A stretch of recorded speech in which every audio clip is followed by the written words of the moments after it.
Assalamualaikum warahmatullahi wabarakatuh. Alhamdulillah hamdan katsiran tayyiban mubarakan fihi kama yuhibbu rabbuna wa yardah. Wa asyhadu an la ilaha illallah wa asyhadu anna Muhammadan abduhu wa rasuluh. Amma ba'd. Segala pujian hanyalah milik Allah Subhanahu wa taala, yang mana pada siang yang cerah ini kembali kita melanjutkan sisa-sisa umur yang Allah Subhanahu wa taala telah tetapkan ajalnya, yang entah kapan berakhir dari umur kita di muka bumi ini. Dan di antara nikmat yang agung adalah Allah Subhanahu wa taala memberikan hidayah dan taufiknya kepada kita sekalian untuk mengisi umur kita yang tersisa dalam rangka menuntut ilmu agama. Terkhusus pada saat ini kita diberikan kesempatan oleh Allah untuk sama-sama mengkaji kitab yang sangat penting, yaitu Nawaqidul Islam karya Syekh Muhammad Ibn Abdul Wahhab An-Najdi rahimahullahu ta'ala. Pada pertemuan sebelum duhur tadi, kita telah masuk dalam pembahasan pembatal keislaman yang keempat, yaitu siapa yang berkeyakinan bahwa selain petunjuk Nabi sallallahu alaihi wasallam lebih sempurna dibanding petunjuk beliau, atau hukum selain dari hukum beliau lebih baik, seperti orang yang menganggap lebih bagus hukum taghut dibanding hukum Rasulullah sallallahu alaihi wasallam, maka dia kafir. Dan telah kita jelaskan beberapa poin permasalahan di dalam bab ini.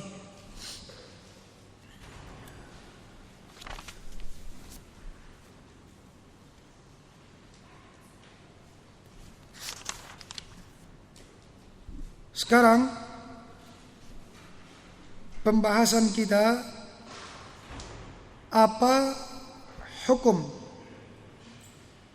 orang yang berhukum dengan selain apa yang diturunkan oleh Allah Subhanahu wa taala, selain yang dibawa oleh Rasulullah sallallahu alaihi wasallam. Iya. Hukumnya berbeda-beda. Terkadang dia dihukumi sebagai kufrun akbar yang mengeluarkan pelakunya dari Islam. Terkadang juga dia dihukumi sebagai kufrun asgar. Artinya dia tidak keluar dari Islam namun melakukan dosa besar.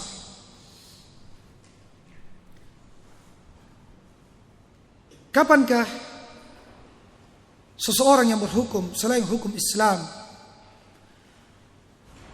itu dihukumi sebagai kufrun akbar, keluar dari Islam, dan kapan dia dihukumi sebagai kufrun asghar, tidak keluar dari Islam namun melakukan dosa besar? Berkata Imam Ibn Baz rahimahullah ta'ala, orang yang berhukum dengan selain yang diturunkan oleh Allah itu tidak keluar dari 4 jenis.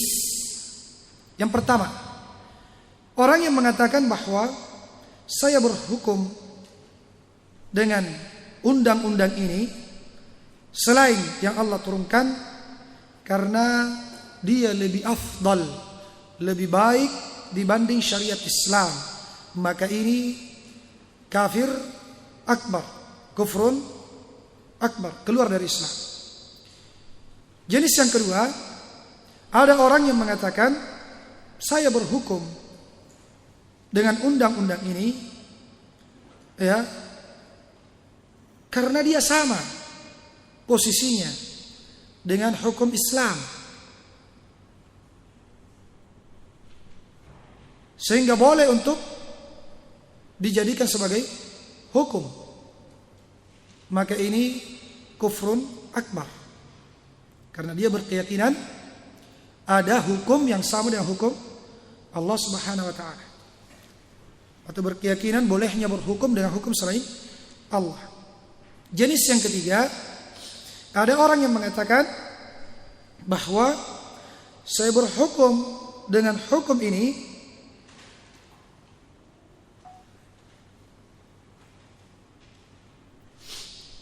karena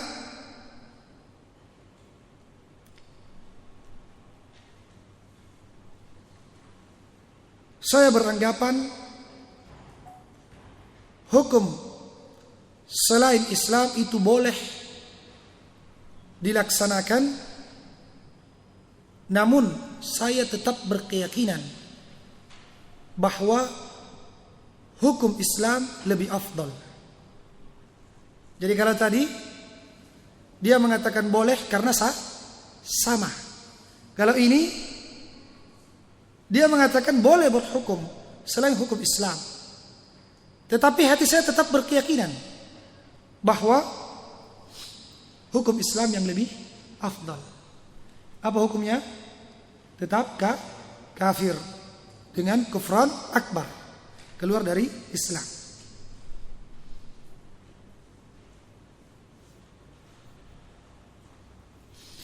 Kemudian jenis yang keempat, ada orang yang mengatakan, saya berhukum dengan undang-undang ini yang dibuat oleh manusia, ya, dalam keadaan dia berkeyakinan bahwa hukum atau berhukum dengan selain yang Allah turunkan itu haram, tidak boleh. Ya, dan dia mengatakan bahwa hukum syariat Islam lebih afdal. Namun dia melakukannya karena bergampangan. Ya. Dia bergampangan karena ada tendensi dunia atau yang lainnya. Tapi tetap keyakinannya bahwa sebenarnya saya jatuh di dalam keharaman. Ya, dan hukum Islam yang lebih baik. Maka ini dihukumi dengan kufrun asgar, tidak keluar dari Islam. Dia melakukan dosa dari dosa-dosa besar.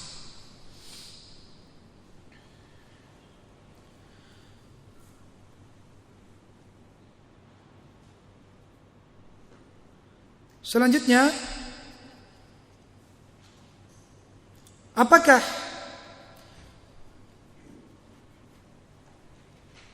hukum yang dimaksud di sini khusus dalam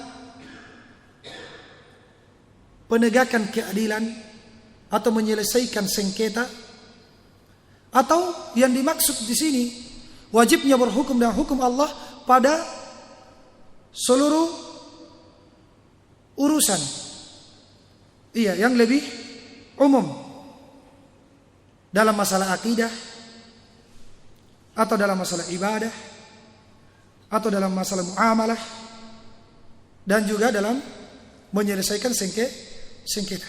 Yang benar bahwa yang dimaksud wajibnya berhukum dengan hukum Allah Subhanahu wa taala pada seluruh sisi kehidupan. Iya, baik dalam masalah akidah, muamalah, iya, ibadah, ataupun dalam menyelesaikan sengketa.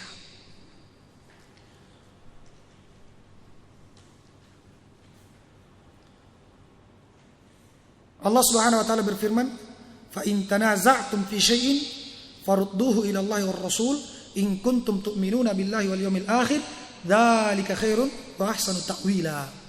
Maka apabila kalian berselisih dalam suatu permasalahan, masalah akidah misalnya, ya, kita berselisih Ada yang mengatakan Allah di mana-mana, ada yang mengatakan Allah di atas arsy. Iya. Maka orang yang beriman harus menjadikan hukum Allah dari Al-Quran dan hadis sebagai hakim.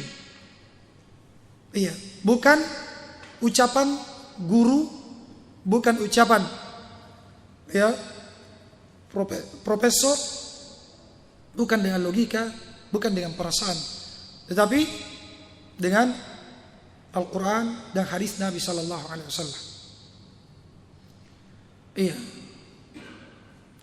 Jadi dalam seluruh sisi kehidupan. Kemudian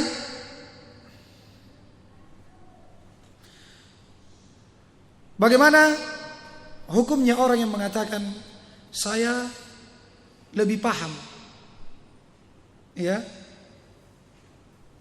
dengan metode dakwah dibanding Rasulullah sallallahu alaihi wasallam. Iya. Maka ini ucapan adalah ucapan batil dan ucapan kekufuran. Yang mengatakan bahwa metode dakwah guru saya, metode taklim ya, akhlak guru saya itu lebih baik dibanding metode dakwahnya Rasulullah, metode taklimnya Rasulullah, lebih baik dibanding akhlaknya Rasulullah. Ini semua adalah kekafiran.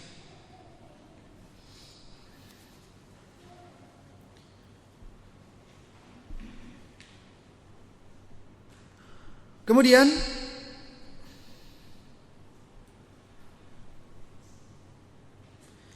termasuk di antara bentuk ucapan kufur ketika dia mengatakan bahwa hukum Islam di zaman ini sudah tidak relevan untuk ditegakkan karena zaman sudah modern. Ya, atau tempat bukan di Arab. Kita ini ya di Indonesia tidak cocok diterapkan hukum Islam. Ini semua adalah bentuk ucapan-ucapan kufur. Karena Islam itu relevan pada seluruh tempat dan pada seluruh zaman sampai datangnya hari kiamat. Iya. Kemudian pembahasan selanjutnya, apa itu togut? Apa itu togut yang disebutkan oleh penulis tadi rahimahullahu ta'ala. Beliau mengatakan seperti orang yang lebih mengandalkan, lebih mengutamakan, menganggap lebih baik hukum togut dibanding hukum Rasul. Iya. Togut secara bahasa adalah melampaui batas. Iya. Adapun secara syariat ini ada beberapa definisi yang disebutkan oleh para ulama. Dan yang paling bagus adalah definisi yang disebutkan oleh Ibnu Qayyim rahimahullahu taala. Beliau mengatakan bahwa taghut adalah kullu ma tajawaza bihil abdu haddahu min ma'budin aw matbu'in aw muta'in. Ini disebutkan di dalam kitab beliau I'lamul Muwaqqi'in jilid 1 halaman 50. Taghut menurut beliau adalah segala sesuatu yang seorang hamba melampaui batas dalam hal yang diibadahi atau yang diikuti atau yang ditaati. Ya, melampaui batas. Contohnya yang diikuti seperti ulama su. Ya. Dia ikuti ulama su.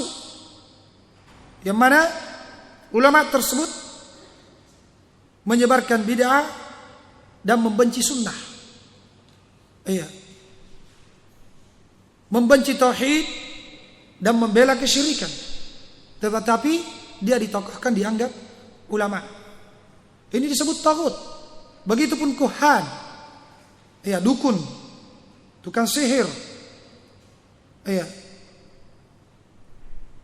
Dan juga atau contoh dari al-ma'bud yang disembah, contohnya adalah berhala-berhala. Ini disebut dengan taghut. Dan apa yang disembah selain Allah Subhanahu wa taala dalam keadaan dia ridha. Kalau contoh taghut dari yang ditaati seperti para penguasa yang dia keluar dari ketaatan Allah Subhanahu wa taala, yang mereka menghalalkan apa yang Allah haramkan.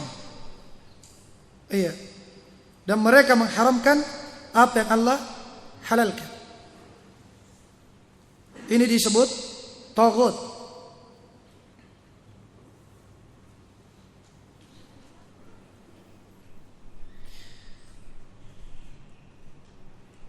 Namun sekali lagi, tidak semua orang yang melakukan apa yang Allah haramkan kemudian kita vonis bahwasanya orang tersebut ya telah menghalalkan apa yang Allah haramkan.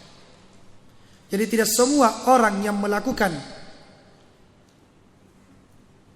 apa yang Allah haramkan kemudian kita katakan orang ini telah membolehkan atau menghalalkan apa yang Allah haramkan.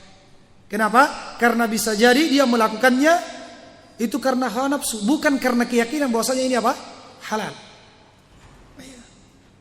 Ini butuh di garis bawahi sehingga tidak bergampangan kita mengkafirkan seseorang.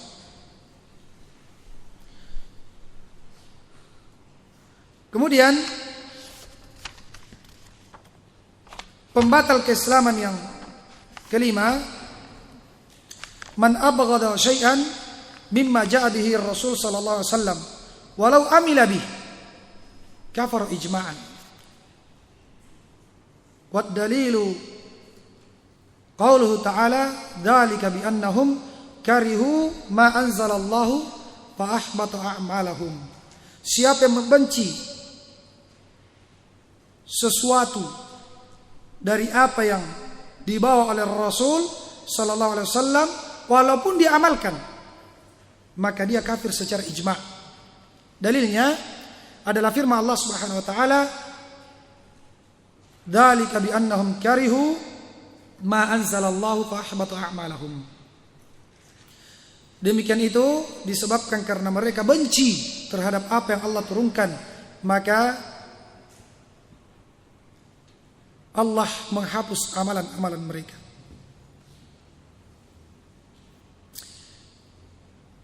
Kaum muslimin dan muslimat rahimani wa rahimakumullah. Kenapa orang yang membenci sesuatu yang dibawa oleh Rasul sallallahu alaihi wasallam dihukumi kafir? Iya. Karena syarat dari syahadat la ilaha illallah dan Muhammad Rasulullah adalah di antara syaratnya cinta ya dengan apa yang datang dari Allah dan dari Rasulnya. Itu syaratnya. Jadi syarat syahadat la ilaha illallah wa anna Muhammadar Rasulullah, itu syaratnya adalah kita cinta dengan apa yang datang dari Allah dan Rasulnya. Itu salah satu syaratnya. Sehingga ketika kita benci dengan apa yang datang dari Allah dan Rasulnya, berarti apa? Bertentangan dengan syarat la ilaha illallah. Sehingga dihukumi kafir, batal syahadatnya. Iya. Allah Subhanahu wa taala berfirman, "Walladzina amanu asyaddu hubban lillah." Adapun orang yang beriman itu cintanya yang tertinggi terhadap Allah Subhanahu wa taala. Nah, kalau dia benci dengan apa yang datang dari Allah, yang Allah turunkan kepada Rasulullah, berarti ini hakikatnya dia tidak cinta kepada Allah. Berarti dia kafir.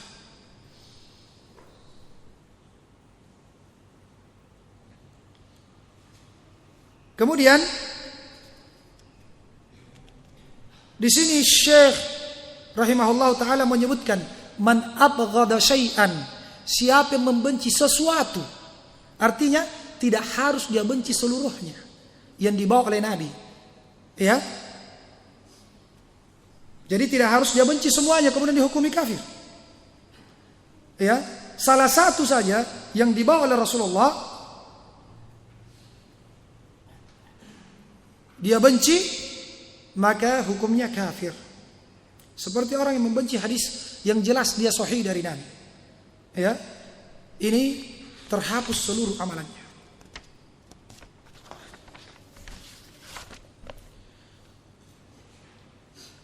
Dia sudah tahu bahwa hadis Nabi SAW yaitu a'ful liha wa qassus syawarib, biarkan tumbuh jenggotmu dan potonglah kumismu. Dia benci hadis ini. Dia benci hadis yang sahih ini dalam keadaan dia tahu ini hadis sahih. Ya, kenapa Rasulullah menyunnahkan kita memanjangkan jenggot? Padahal ini kan mirip dengan kambing. Ya, ada yang bilang seperti itu. Ya. Tidak apa-apa ya. Kalau dia benci, ya, dalam keadaan dia sudah tahu hadis ini dari Nabi dan sahih, maka hukumnya batal Islamnya.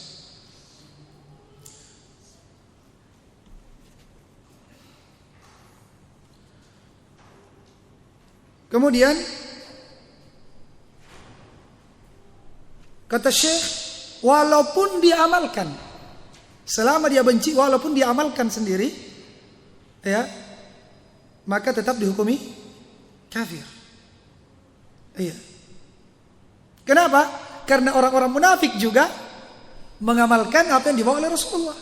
Mereka juga sholat, tapi dia benci pensyariat sholat. Iya. Karena benci itu di mana tempatnya? Di dalam hati. Kemudian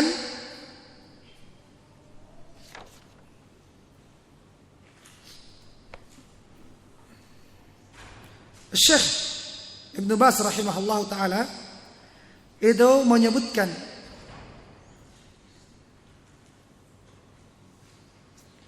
beberapa contoh, ya, beberapa contoh orang yang benci terhadap apa yang Allah syariatkan. Seperti orang yang membenci jilbab. Kenapa ada syariat jilbab? Iya. Akhirnya tidak bisa tampil lebih cantik di hadapan laki-laki misalnya. Dia benci. Walaupun dia sendiri berjilbab, tetap dihukumi kafir. Iya. Atau dia benci hukum Allah yang menetapkan bahwa warisan untuk laki-laki dapat 2 bagian, perempuan dapat 1 bagian. Wah, ini tidak benar ini. Allah zalim. Ya, seharusnya kan laki-laki dan perempuan sama. Emansipasi. Iya. Persamaan gender. Ini bentuk kekufuran. Iya. Atau orang yang benci tentang poligami. Dia benci syariat poligami. Ini kafir hukumnya. Kenapa Allah syariatkan poligami? Iya. Ini zalim kepada wanita. Iya. Sedangkan wanita tidak disyariatkan untuk poliandri. Iya. Ini apa hukumnya? Kafir. Iya. Kalau dia benci asal pensyariatan. Iya. Dalam keadaan dia sudah tahu Allah Subhanahu wa taala berfirman, "Fankihu ma taba lakum minan nisa masna wa thulatha wa ruba'." Iya. Wa in khiftum alla ta'dilu wa in khiftum alla ta'dilu fawahidah. Nikahilah wanita itu 2 atau 3 atau 4. Dimulai lagi dari 2. 2 atau 3 atau 4. Nah, kalau tidak mampu baru sah Satu, kalau takut untuk tidak berbuat adil. Mau di apa lagi? Allah syariatkan. Iya. Dan bukan cuma sekedar kita mengatakan mau apa lagi, bahkan kita mengucapkan alhamdulillah. Allah syariatkan hal ini karena maslahatnya banyak sekali. Iya, banyak sekali maslahat. Untuk laki-laki, betul tidak? Untuk perempuan, ya, banyak sekali maslahatnya. Yang tidak merasakan, ya, mereka yang mungkin masih monogami, tapi yang janda, ya, atau yang gadis tua, dia akan merasakan, oh ternyata poligami itu banyak maslahatnya. Iya.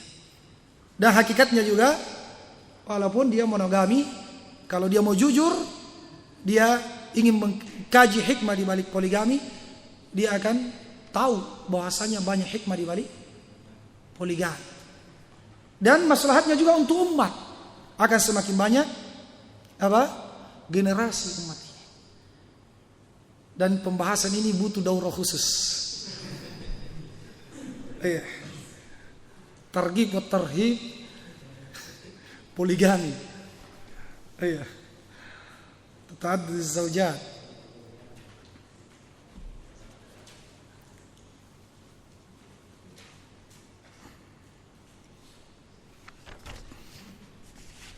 Seluruh yang Allah syariatkan itu adalah kebaikan untuk manusia.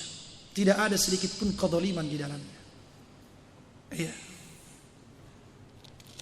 Namun banyak syarat yang harus dipenuhi, ya. Jangan, ya, dijadikan tadi kambing hitam. Wah, itu ustadz yang suruh saya yang bilang demikian. Wah, saya tidak bertanggung jawab, ya, kalau mengamalkan tanpa ilmu dan sekedar semangat. Iya. Nanti yang rusak apa? Syariat yang indah ini disebabkan oknum-oknum yang tidak bertanggung jawab, sekedar semangat. Iya. Alhamdulillah, niatnya, semangatnya sudah diacungi jempol. Tapi harus ada perbaikan dengan membenahi diri, ya, berbekal dengan ilmu. Iya. Kalau masih takut sama istri, jangan coba-coba. Kalau masih takut sama istri, jangan coba-coba poligami. Tapi kalau takutnya hanya kepada Allah, boleh dicoba. Kalau takutnya hanya kepada Allah Subhanahu wa ta'ala. Tapi kalau takutnya sama istri, sama mertua, oh jangan. Bahaya. Yang ada nanti apa? Kedzaliman. Yang ada kedzaliman.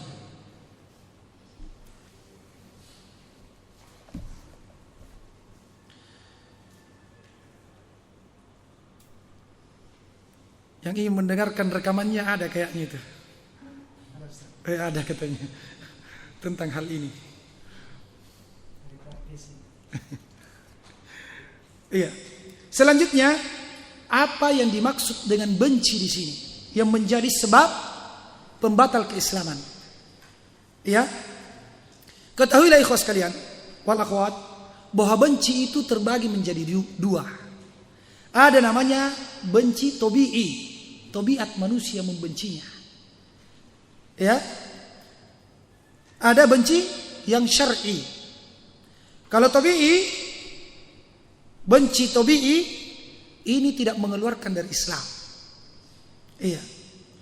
Karena dia kembali kepada masalah tabiat kita yang berat untuk mengamalkannya.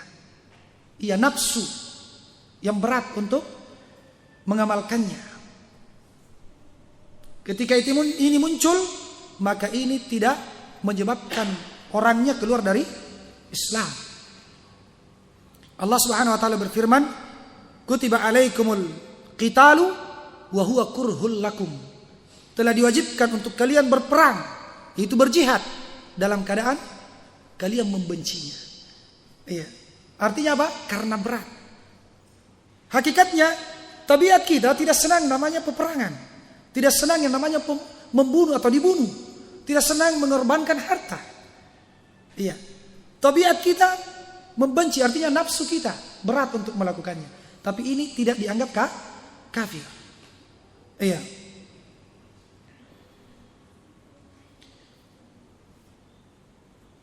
Jadi dibedakan. Hal yang seperti ini tabiat. Sama dengan wanita yang tidak mau dipoligami, bukan berarti dia kafir. Ya, jangan mengatakan, jangan salah paham nanti kembali sebentar ke rumah. Ini dia minta izin sama poligami nih. Ya, Ummi. Ya. Sama poligami katanya sunnah. Bahkan sunnahnya para nabi. Karena para nabi itu istrinya lebih dari satu, kecuali Nabi Isa. Iya, yang tidak menikah. Sunnah katanya. Istrinya ngamuk-ngamuk. Ya, terbampirin langsung kata, "Kamu kafir." Ya. Kenapa? Langsung dihukumi kafir. Kamu membenci syariat poligami, kata siapa? Hakikatnya itu muncul karena apa? Tabiatnya. Benci tabiat. Iya. Kalau dia benci karena Allah syariatkan hal ini poligami, dia kafir betul. Tapi kalau dia benci karena terlalu cinta kepada suaminya, ya, sehingga dia mengamuk seperti ini, maka dia terjatuh dalam dosa besar. Bukan boleh ya, tapi terjatuh dalam dosa besar. Kenapa? Apalagi kalau memang suaminya mampu dan butuh. Ya, ada sebagian suami memang butuh.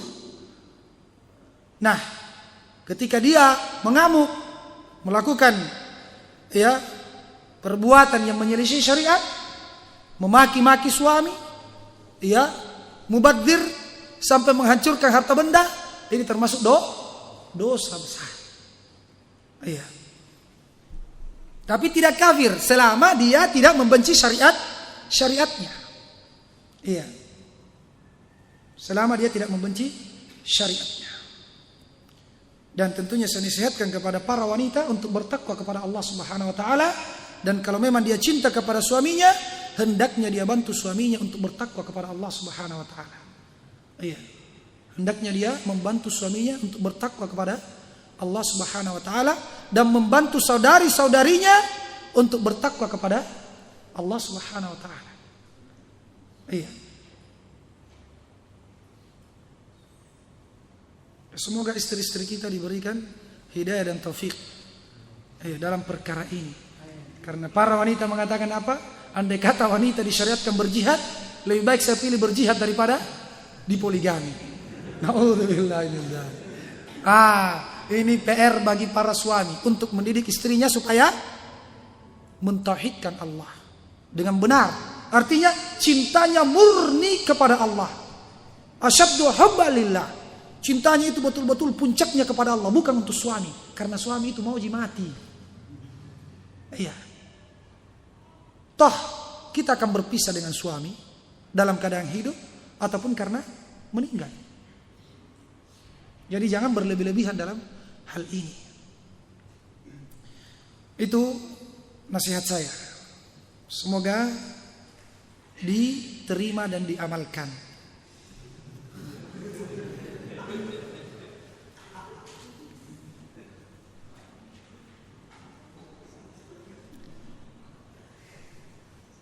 Kalau tidak, ya suaminya yang harus banyak menasihati dengan cara yang terbaik. Ya, dengan cara yang terbaik. Dan suaminya harus apa? Harus berbekal ilmu dan mental yang bagus. Iya. Kalau satu istri saja setengah mati dibimbing, apalagi kalau nambah lagi dua. Iya, perusahaan satu belum beres-beres buka cabang lagi yang baru, ya bangkrut.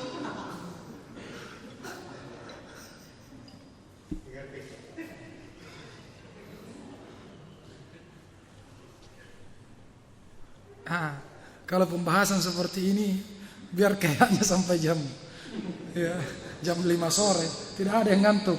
Padahal ini jam-jam tidur ini.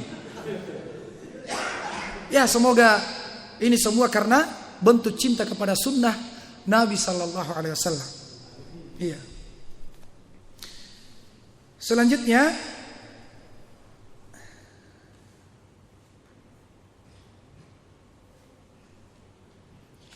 apa yang disebut dengan benci syar'i.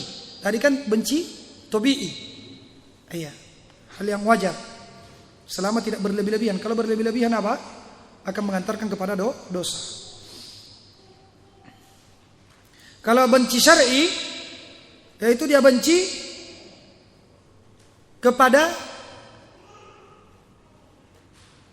apa yang Allah syariatkan. Benci terhadap apa yang Allah turunkan. Iya.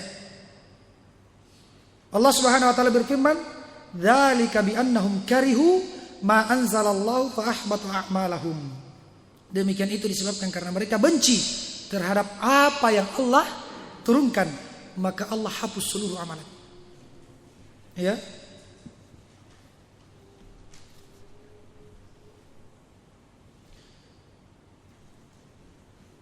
Apa cirinya? Benci syar'i ini, cirinya, tandanya ketika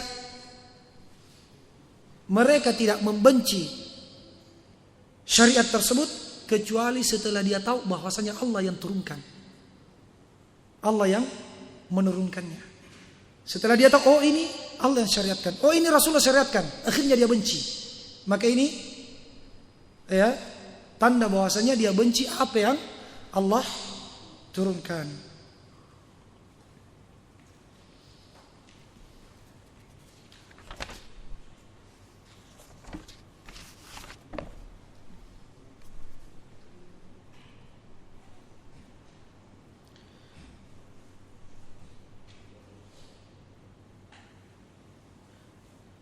Selanjutnya, apakah orang yang tidak mengamalkan ya apa yang dibawa oleh Rasulullah sallallahu alaihi wasallam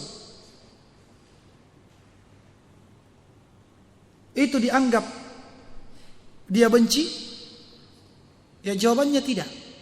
Tidak semua orang yang tidak berjenggot kemudian dihukumi kamu itu benci dengan sunnahnya jenggot.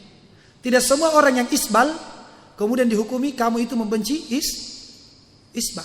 Apa kamu itu membenci sunnahnya mengangkat celana di atas mata kaki? Iya.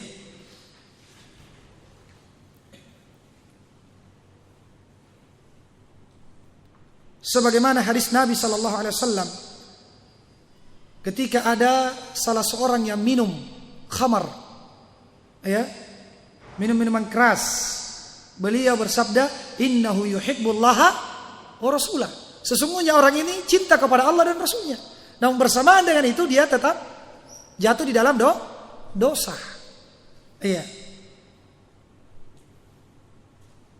Dan inilah yang membedakan antara ahli sunnah dengan khawarij.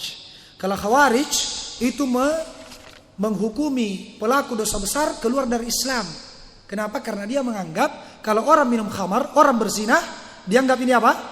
Bahwa dia telah menghalalkan apa yang Allah haramkan, atau dia membenci apa yang Rasulullah bawa. Iya. Sehingga dia menghukumi pelaku dosa besar itu kafir. Kalau ahli sunnah tidak. Iya. Karena bisa jadi dia lakukan karena apa? Karena hawa nafsu. Bukan karena membenci syariat yang dibawa oleh Rasulullah sallallahu alaihi wasallam. Iya. Jadi membenci satu pun yang dibawa oleh Nabi itu sudah kafir. Membenci jenggot. Iya. Misalnya. Jadi kalau belum mampu, kalau belum mengamalkan, jangan sampai dibenci. Pembatal keislaman yang keenam adalah man istahza bi syai'in min dinillahi aw thawabihi aw iqabihi kafar. Siapa yang mengolok-ngolok ya sesuatu yang merupakan bagian daripada agama Allah, atau pahala atau hukuman dari Allah Subhanahu wa taala, ancaman dari Allah Subhanahu wa taala, maka dia kafir. Dalilnya firman Allah Subhanahu wa taala, "Wala in sa'altahum la yaqulunna innama kunna nakhudu wa nal'ab. Qul abillahi wa ayatihi wa rasulih kuntum tastahzi'un la ta'tadiru qad kafartum ba'da imanikum." Dan apabila engkau bertanya kepada mereka, mereka akan menjawab, kami hanya bersenda gurau dan bermain-main. Katakanlah kepada mereka, apakah terhadap Allah dan terhadap ayat-ayatnya dan Rasulnya kalian mengolok-ngolok, jangan kalian meminta maaf, sungguh kalian telah kafir setelah keimanan kalian. Ayat ini turun ketika sebagian orang yang tadinya sudah berislam, sudah muslim dia, menurut pendapat yang paling kuat, walaupun sebagian ulama menyebutkan dia ini munafik. Dia sudah berislam. Ketika di perang Tabuk, sementara istirahat, mereka bersenda gurau. Mereka mengolok-ngolok Rasulullah bersama dengan sahabatnya. Mereka mengatakan bahwa kami tidak melihat laki-laki yang lebih besar perutnya dibanding mereka. Maksudnya sahabatnya Nabi Sallallahu Alaihi Wasallam. Kami tidak melihat orang yang paling penakut dan pengecut ketika bertemu musuh dibanding mereka. Ini disampaikan kepada Rasulullah Sallallahu Alaihi Wasallam. Kemudian turunlah ayat, baru mereka minta maaf. Allah berfirman, la ta'tadiru. Jangan kalian minta maaf setelah apa? Jangan kalian minta maaf, sungguh kalian telah kafir setelah keimanan kalian. Jadi mengolok-ngolok, bermain-main dalam masalah agama ini tidak boleh. Ini diharamkan. Walaupun sekedar bersenda gurau.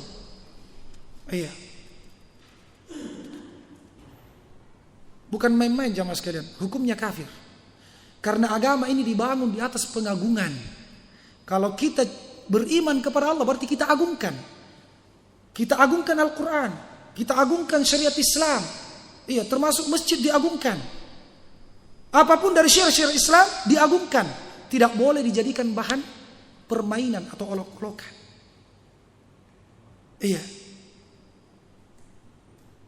Sebagian orang pernah saya dengar, dia jadikan olok-olokan kalimat salam. Dia katakan Assalamualaikum warahmatullahi wabarakatuh. Disebutkan di angkutan. Ini kekafiran. Dianggap main-main supaya orang tertawa. Hati-hati. Dan ada sebagian penceramah seperti itu. Selalu yang dijadikan bahan permainan adalah ayat. Bahan untuk membuat jamaah ketawa adalah ayat. Kadang harus berbohong dan yang lainnya. Banyak. Tony, dari mana Tony? A'udzubillahi minasyaitonirrajim. Na'udzubillahi min dzalik. Tidak adakah gurauan yang lain yang bukan dari ayat, bukan dari syiar Islam? Tidak boleh jamaah sekalian. Ayat-ayat syiar Islam dijadikan senda gurau. Termasuk itu tadi, melihat orang pakai cadar misalnya, mengatakan ini ninja. Na'udzubillah. Melihat orang mengangkat kain celana di atas mata kakinya, kebanjiran di musim panas. Ini semua adalah bentuk-bentuk kekufuran. Kalaupun kita tidak mampu mengamalkannya, jangan sampai kita mencela syariat Islam. Jangan sampai kita mencela syariat Islam.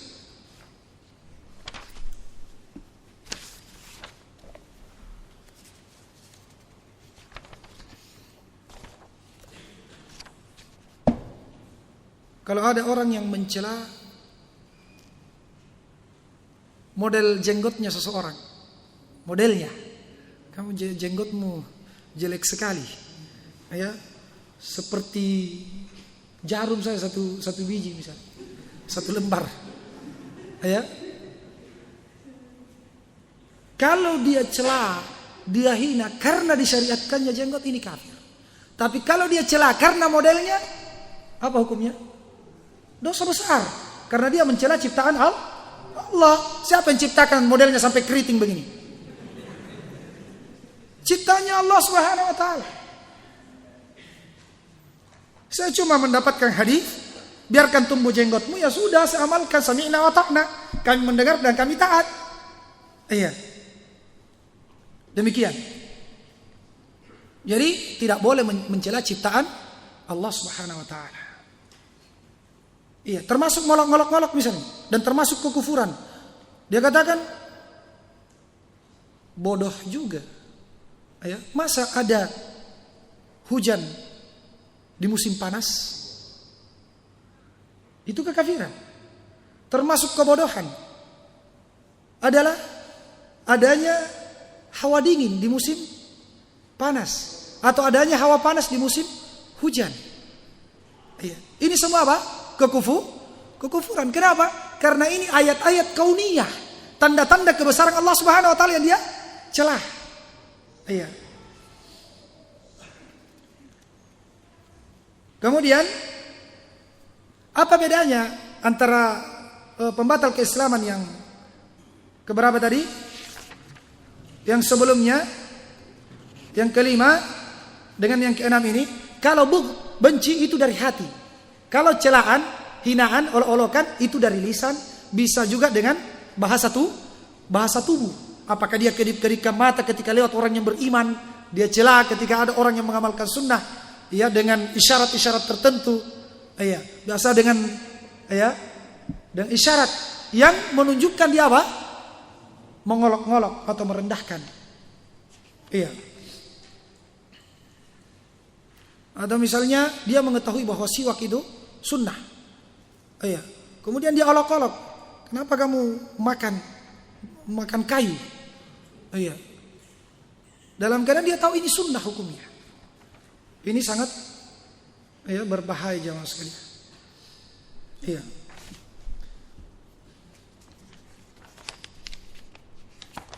Kemudian termasuk yang lebih parah adalah mencela Allah dan Rasulnya. Ya, mencela Allah dan Rasulnya adalah bentuk kekafiran. Dan dalam pembatal keislaman yang keenam ini sama saja apakah dia bersonda gurau atau serius, tidak ada bedanya. Khusus pembatal keislaman yang keenam ini sama saja, dia katakan saya cuma main-main atau tidak. Iya. Kemudian yang ketujuh adalah sihir. Sihir, wa minhu as-sihru wa minhu as-sarfu wal ataf. Sarfu wal ataf. Sarf itu menjauhkan, memalingkan. Ataf itu apa? Mendekatkan. Iya. Jadi jenis sihir ada yang memisahkan, ada yang membuat menyatu. Maksudnya suami istri yang tadinya saling mencintai, dengan sihir dia bisa terpisahkan. Itu nyata. Iya. Yang tadinya benci tiba-tiba saling mencintai. Ada sihir yang seperti itu. Faman fa'alahu aw radiya bi kafar. Siapa yang melakukannya atau ridha dengan perbuatan sihir ini, maka dia kafir. Dalilnya dalam surah Al-Baqarah ayat 102. Wa ma yu'allimani min ahadin hatta yaqula innama nahnu fitnatun fala takfur. Dan kedua malaikat itu tidaklah mengajarkan sihir kecuali setelah dia mengatakan sesungguhnya kami ini hanya ujian. Iya. Walaupun ada perbedaan pendapat di kalangan ahli tafsir apakah yang dimaksud dua malaikat ini ada dua malaikat atau dia adalah jin. Yang pendapat sebagian ulama bahwa dia adalah malaikat yang ditunjuk sebagai apa? Sebagai ujian. Iya, ujian. Makanya dia sudah umumkan bahwa saya ini hanyalah sekedar ujian. Maka jangan kalian kafir. Iya. Jadi malaikat ini mengajarkan sihir. Namun sebelum mengajarkan dia katakan kami hanya ujian. Jangan kalian melakukan kekafiran. Iya. Jadi banyak atau bahkan kebanyakan orang yang melakukan sihir itu sebenarnya dia sadar ini sebenarnya adalah perbuatan kufur. Iya, dia tahu. Iya, namun karena itu tadi mengikuti hawa nafsunya. Padahal ini adalah perbuatan kekufuran.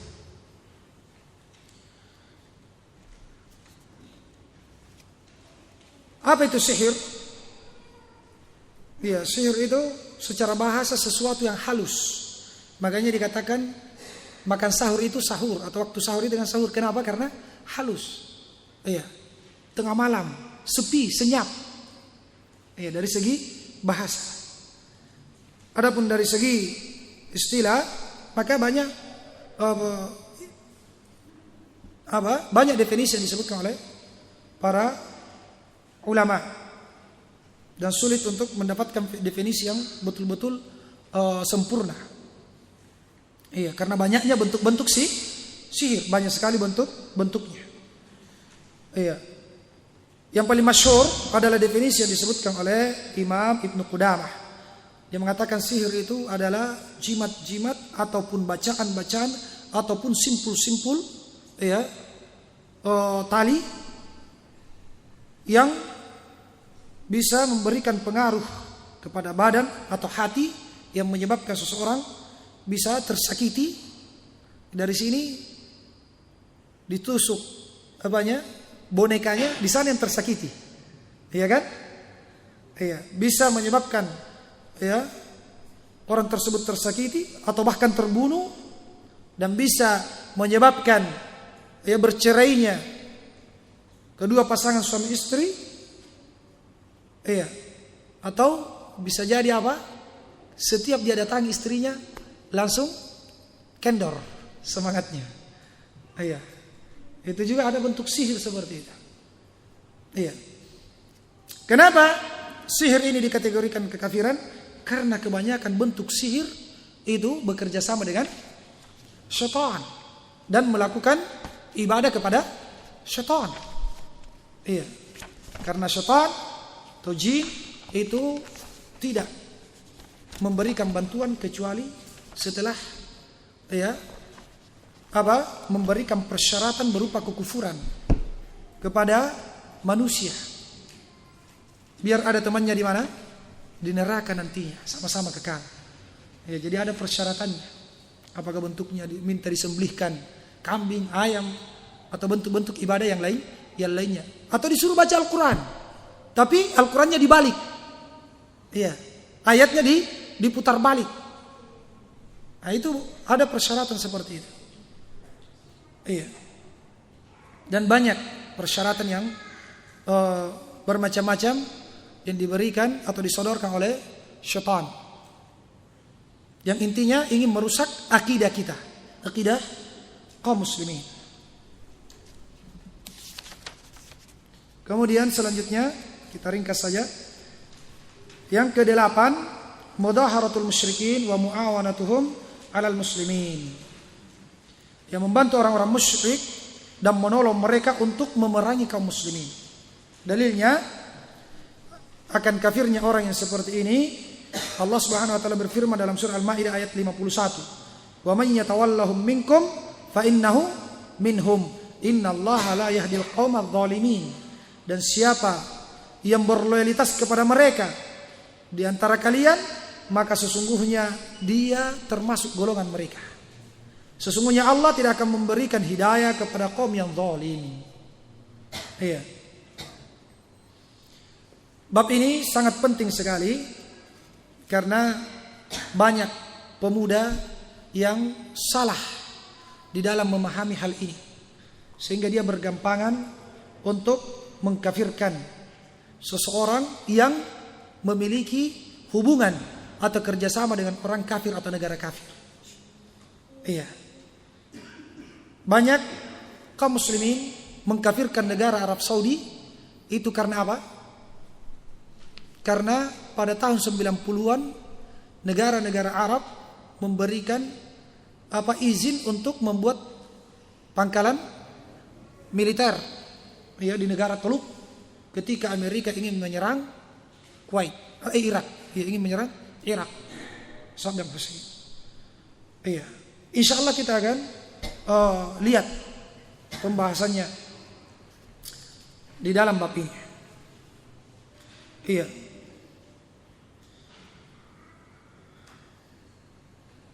Karena ini permasalahan pengkafiran tentunya butuh apa?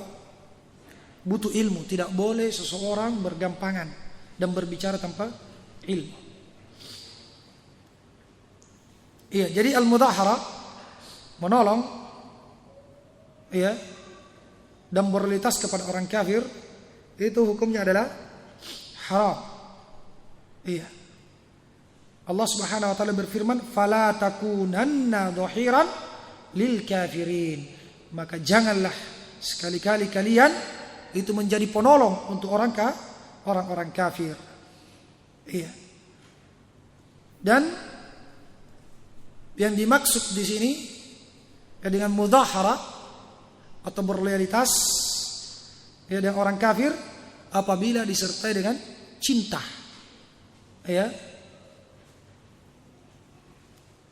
Cinta terhadap agama orang kafir. Iya. Sampai-sampai memuji orang kafir, ya. Mengidolakan mereka. Ini bentuk kecintaan. Ini yang menyebabkan seseorang keluar dari Islam. Ketika dia menolak orang kafir karena dibangun di atas rasa cinta atau disertai dengan rasa cinta dengan apa yang ada pada agama orang kafir. Iya.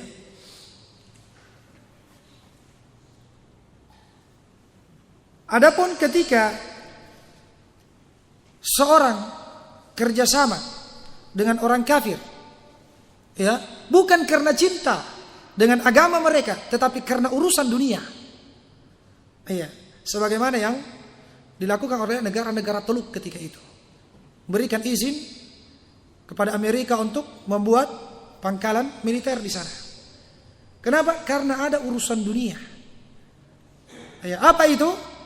Karena Irak yang ketika itu masih dipimpin oleh Saddam Hussein itu punya rencana untuk menaklukkan negara-negara Arab. Dia ingin menyerang Kuwait dan negara-negara Arab yang ada di sekitarnya. Sehingga ketika datang Amerika ingin menyerang ini, maka kesempatan dimanfaatkan orang ya kafir ini untuk menyerang ya Irak. Yang mana ketika itu Saddam Hussein di Irak berpemahaman apa? Ba'siyah. Apa itu Ba'siyah? Kelompok yang mengingkari adanya hari berbangkit. Iya. Apa hukumnya ini? Mengingkari hari berbangkit? Hukumnya kafir. Iya. Sehingga ulama berijtihad bolehnya dalam hal ini apa? Memanfaatkan tenaga orang kafir untuk menyerang apa? Irak ketika itu. Jadi itu ulama jauh lebih mendalam pemahamannya.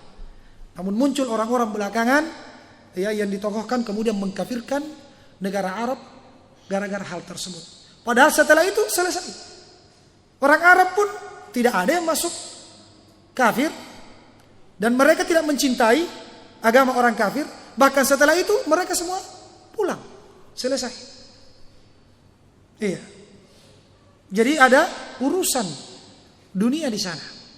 Sehingga tidak boleh dikafirkan karena permasalahan tersebut. Iya. Karena Nabi sallallahu alaihi wasallam juga bermuamalah dengan orang kafir. Selanjutnya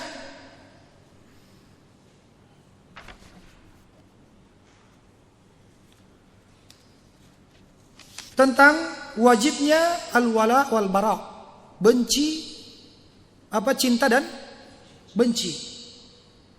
Dan ini termasuk prinsip ya ahli sunnah wal jamaah, prinsip Islam, adanya benci dan cinta karena Allah. Ya, benci dan cinta karena Allah Subhanahu wa taala. Allah Subhanahu wa taala berfirman, "Ya ayyuhalladzina amanu la tattakhidul yahuda wan nasara awliya." Iya, ba'dhum awliya'u ba'd. Wa may yatawallahum minkum fa innahu minhum, innallaha la yahdil qaumadz zalimin. Wahai orang-orang yang beriman, janganlah kalian jadikan orang-orang Yahudi dan orang-orang Nasrani sebagai aulia, wali-wali, pemimpin. Iya. Yang kita berloyalitas kepadanya. Mereka itu wali-wali untuk sebagian mereka, wali-wali pada sebagian yang lainnya. Siapa yang berloyalitas kepada mereka ya dari kalangan kalian, maka sesungguhnya dia sama dengan mereka. Sesungguhnya Allah tidak memberikan hidayah kepada orang-orang zalim. Di sini menunjukkan wajibnya kita untuk tidak mencintai orang kafir. Allah Subhanahu wa taala berfirman, "Ya ayyuhalladzina amanu la tattakhidhu aduwwi wa aduwwakum awliya." Wahai orang-orang yang beriman, janganlah kalian menjadikan musuhku dan musuh kalian sebagai wali-wali. Jadi biar ya orang tersebut ya menampakkan kecintaan kepada kaum muslimin, dia datang ke pondok-pondok pesantren memberikan bantuan, ya. Dia beri bantuan di pondok pesantren, dia ceramah di pondok pesantren, ya. Jangan sekali-kali percaya selama dia bukan Islam. Ya.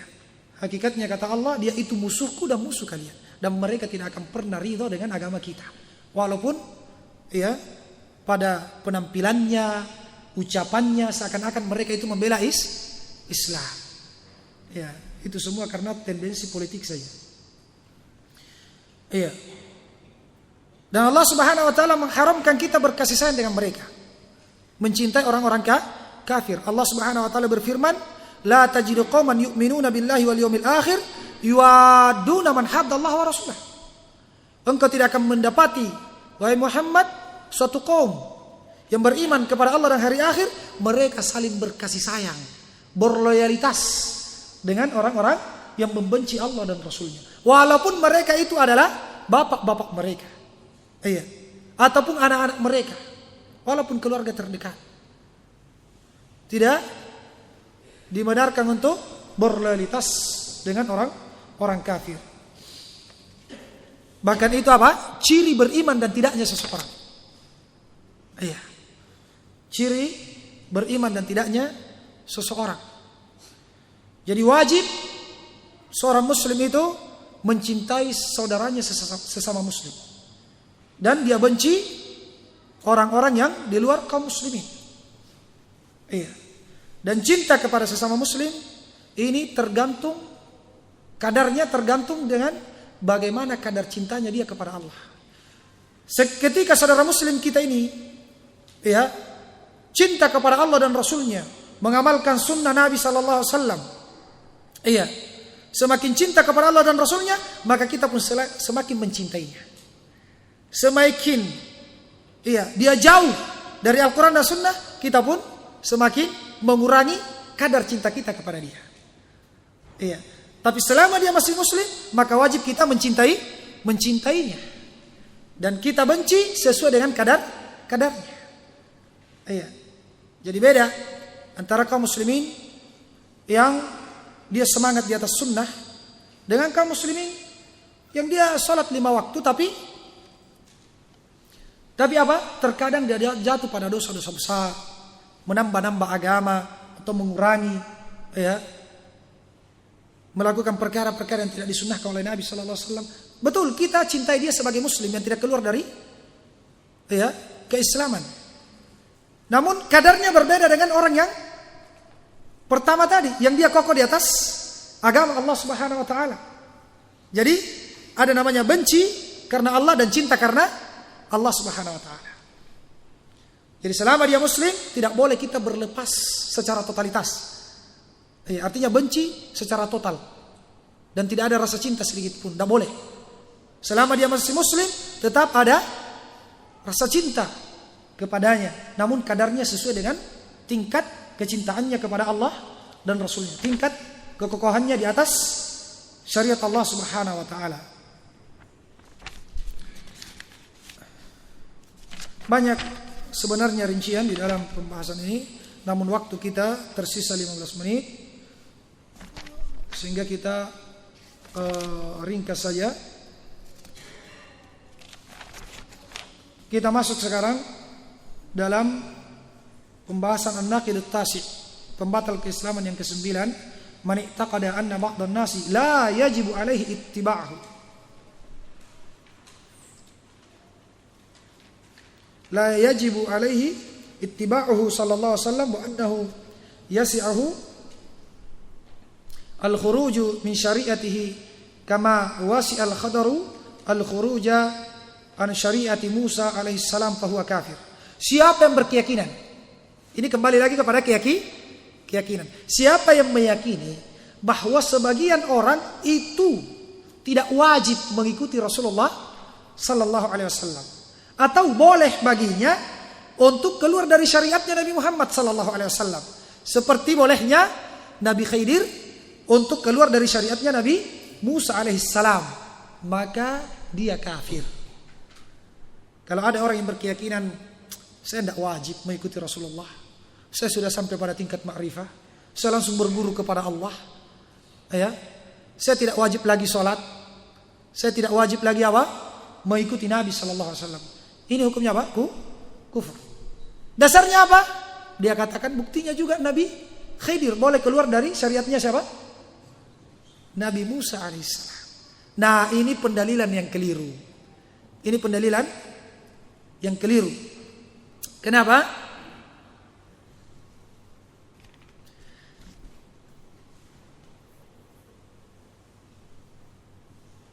Kenapa? Karena Nabi Khidir atau Nabi Musa, Nabi Khidir itu bukan Nabi Musa bukan diutus untuk Nabi Khidir. Iya, karena Nabi sebelum datangnya Nabi Muhammad SAW itu memiliki apa? Syariat masing-masing dan diutus kepada kaum tertentu. Iya. Berbeda dengan Rasulullah SAW, beliau diutus untuk seluruh manusia. Kalau Nabi Musa itu untuk Bani Israel dan Nabi Khidir tidak ikut di dalamnya.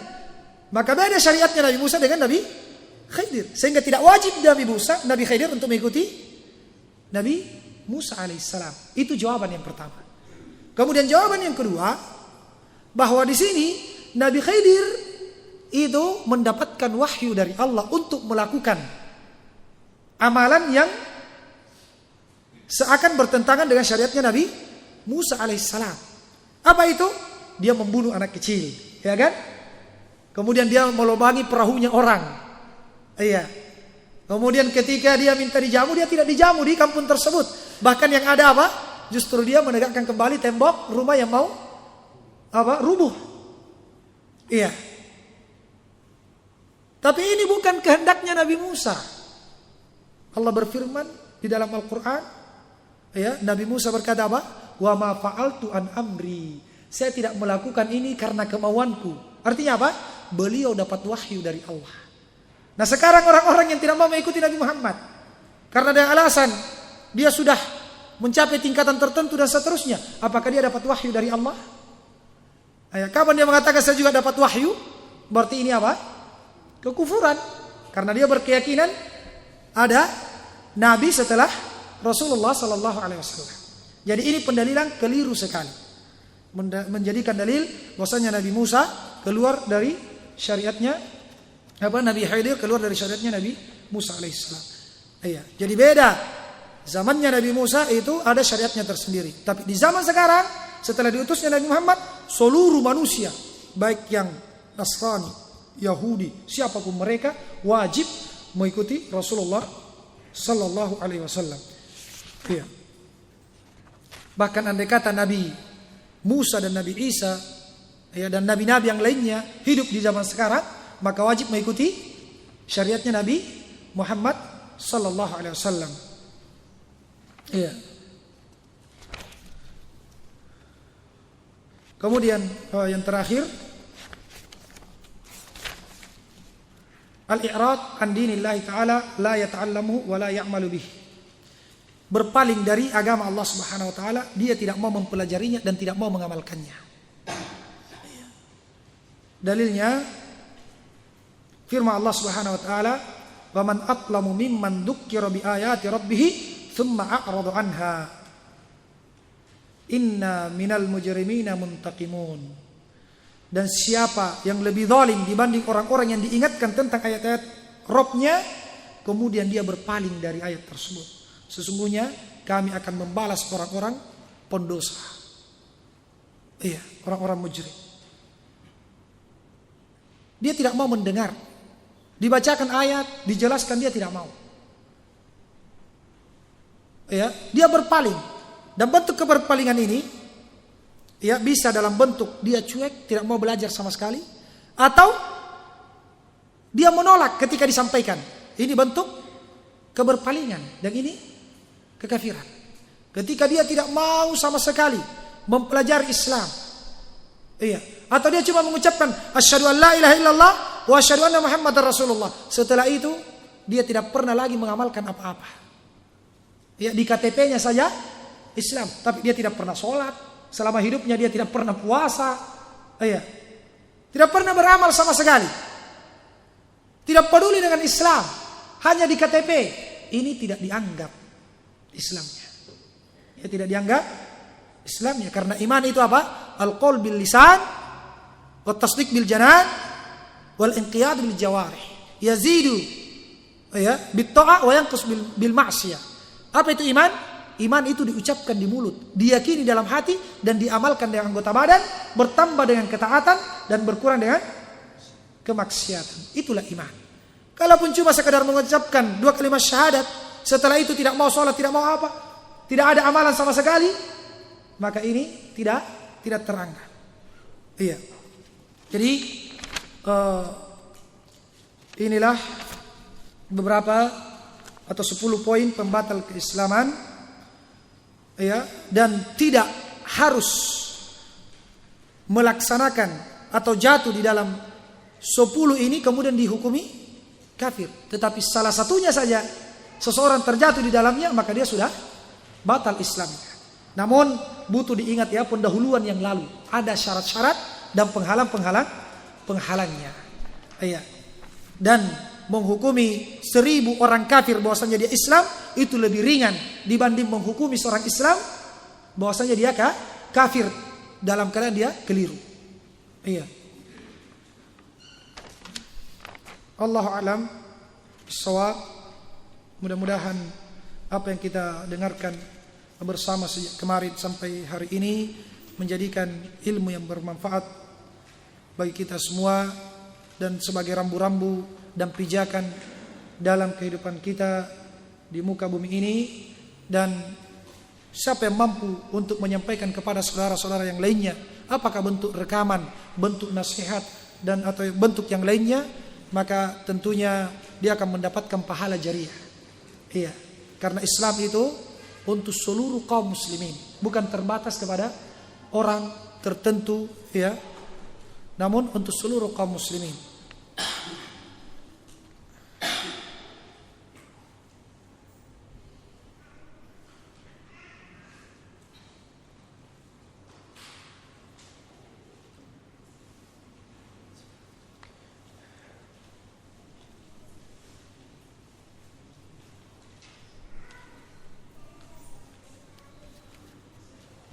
Iya.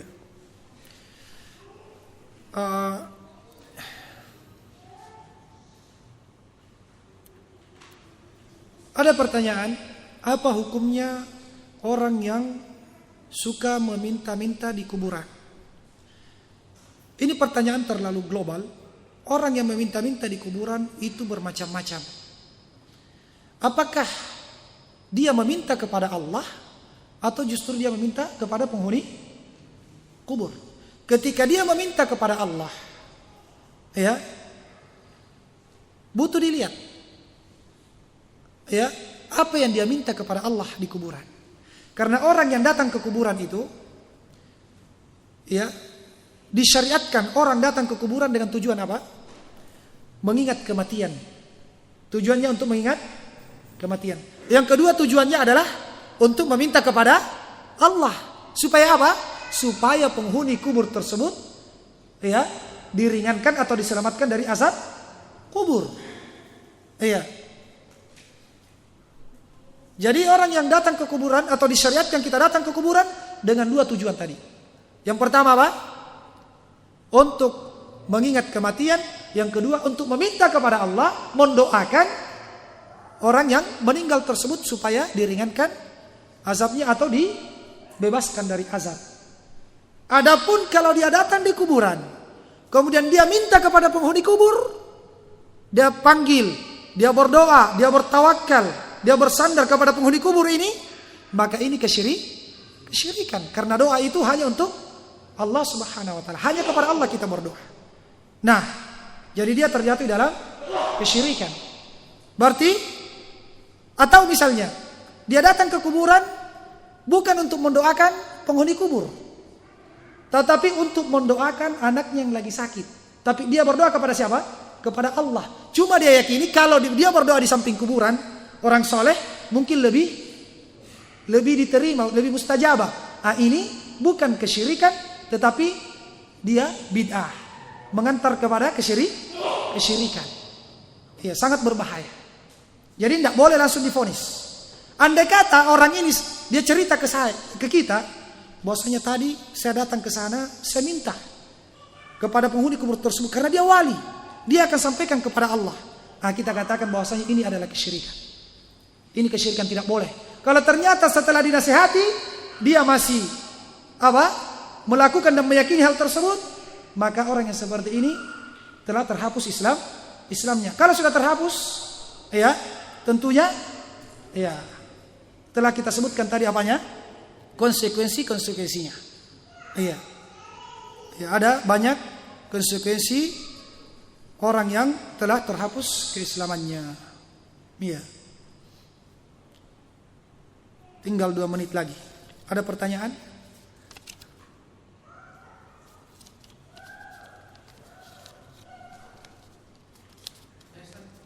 Iya.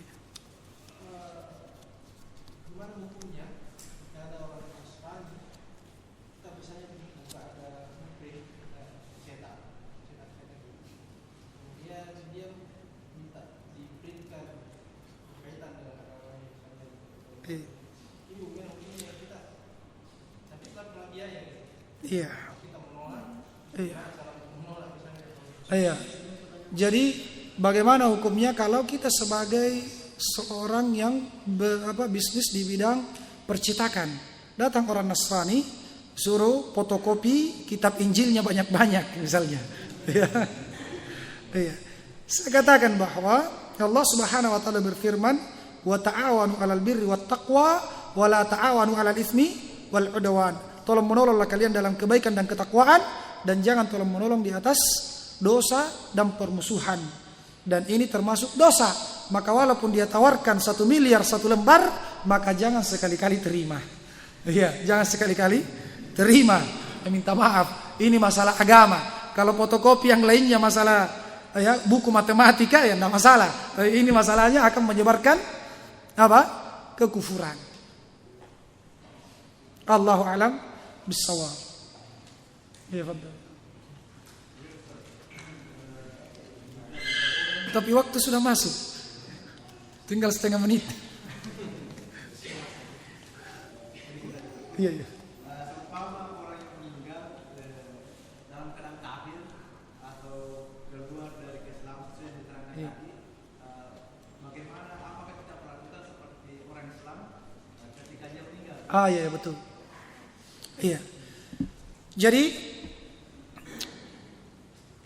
apabila terpenuhi syarat-syaratnya dan hilang penghalang-penghalangnya, kan kemarin sudah disebutkan ya, tegak hujjah, dia bukan orang jahil dan seterusnya. Kemudian dia meninggal dalam keadaan melakukan kekufuran. Berarti apa hukumnya? Dia bukan Islam. Berbeda kalau mereka masih jahil, belum tegak hujjah, atau dia tidak paham hujjah. Ya, kita sampaikan tapi cara menyampaikannya kita kurang fasih. Ya, sehingga dia sendiri bingung, apa sih sebenarnya kamu bilang? Ini kumur-kumur atau apa nih? Ya, akhirnya dia melakukan atau tetap melakukan apa? Kekufuran tersebut dalam keadaan sebenarnya dia tidak sadar kalau itu kekufuran. Dia tetap mencari kebenaran. Nah, orang yang seperti ini tetap disolati, tetap dimandikan jenazahnya dan seterusnya. Kalau tidak, sudah tegak semuanya, dan ini harus bertanya kepada ahlul ilm. Orang yang berilmu. Karena ini masalah yang riskan sekali. Jadi kalau tidak yakin, ya diurus sebagaimana jenazahnya kaum muslimin. Allahu a'lam bissawab. Mungkin sampai di sini pertemuan kita untuk sementara waktu. Mudah-mudahan pada waktu yang lain kita dipertemukan kembali oleh Allah Subhanahu wa taala dalam majelis yang mulia, dan semoga Allah Subhanahu wa taala menjadikan pertemuan kita di tempat ini menjadi sebab diberatkannya timbangan amalan kita pada hari kiamat, dan menjadi sebab Allah Subhanahu wa taala mengumpulkan kita semua dalam jannah firdaus bersama dengan para nabi was-siddiqin wasyuhada was-salihin wa hasuna ulaika rafiqa.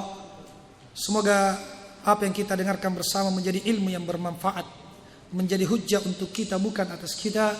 Semoga Allah Subhanahu wa taala mewafatkan kita dalam keadaan husnul khatimah, dan memberikan rezeki kepada kita sekalian, yaitu bertobat sebelum meninggal dan mengistiqomahkan kita menjadi seorang hamba Allah Subhanahu wa taala yang beriman dan bertauhid dengan benar, jauh dari berbagai bentuk kesyirikan, ya, sampai kita bertemu dan berjumpa dengan Allah Subhanahu wa taala.